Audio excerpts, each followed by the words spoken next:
guys. Okay, so today what we're going to do is we're going to do a fall prep. So it's starting to get cool out here in Ohio, and what's going to happen is your pond is going to start getting clearer because the water is getting colder, which means the sunlight's not getting all the way down, which means the algae isn't going to be going wild and crazy anymore.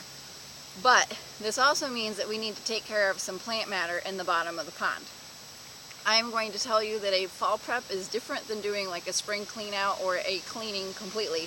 So when you do a full cleaning, you're going to drain the pond, go all the way to the bottom, scrub everything, etc. I do not suggest doing this right before winter, because if you have fish or frogs or anything that's in your pond, they need that plant material that's on the bottom or any leaves or whatever to kind of snuggle into and hibernate all winter. So if you take that out, you're going to have a better chance of losing your fish or your frogs or whatever you might have in your pond. Okay, so then next thing is when you do a fall prep, you want to take anything that's hardy, it's allowed to stay in the pond. Anything that's tropical, you're going to want to overwinter. So if you have a company that allows you to take your tropical water lilies out and have them stored over there, that's great. Anything that's a floater, like a tropic floater, like a hyacinth or water lettuce in Ohio, they're not going to survive. You might as well throw them out. You can try to keep them in your basement with like a grow light. It's probably not going to work. Most people that have done that have found out that it just turns into a mess. So I'm going to suggest that you just bag them up and put them in your compost pile. Okay, so for your hardy lilies and your marginals, what you're going to want to do is trim them back.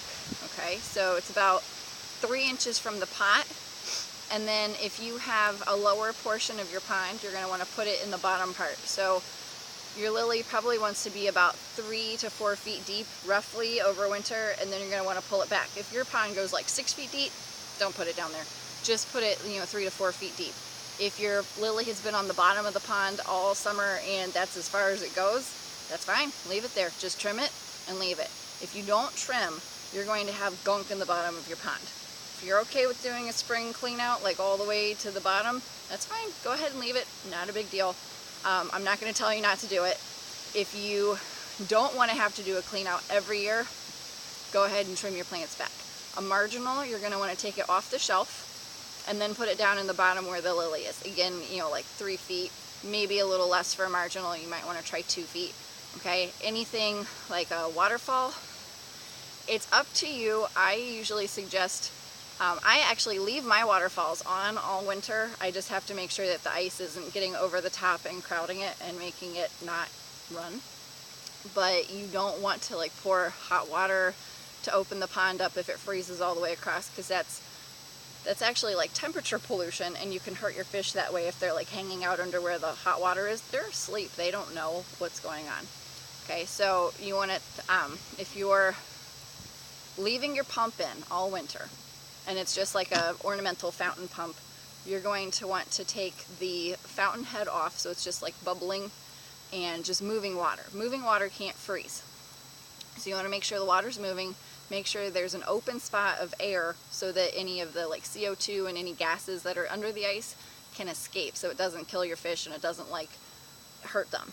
If your pond goes all the way over, like freezes all the way across, do not slam something hard into the ice to try to break the ice. You will cause like inner ear damage to your fish. Okay, so if you have it frozen all the way across, you're going to want to take like a hot pan and just sit it on top of the ice until it melts a hole. You do not want to pour the water onto the ice. Another thing, kind of a cool trick, if you don't have a pump going all winter and you need to have some open space, you can take like little plastic like kickballs that the kids use, like the 99-cent ones, put them on top of the water so they float, and then it won't freeze where the ball is, and there'll actually be a space where it's open. So I thought that was kind of a cool trick. So then today we're going to take care of this pond. Okay, so first thing I'm going to do, I hope you can see all this, I'm going to take this guy off. Okay, we're just going to unscrew him just like this. Hopefully you can see this. It's like all the way down there. Okay, got that. So he's out. This pickerel is a marginal. I'm going to cut him right here, and then I'm going to lower him into the pond. Okay, so cutting here, lowering into the pond. This is a tropical. This is going to get thrown into the compost pile. So we're going to throw it up there. Lilies, we're going to trim back. You can actually break it with your fingers like this and just snap the leaves. And then that one is ready. Whoops. That one is ready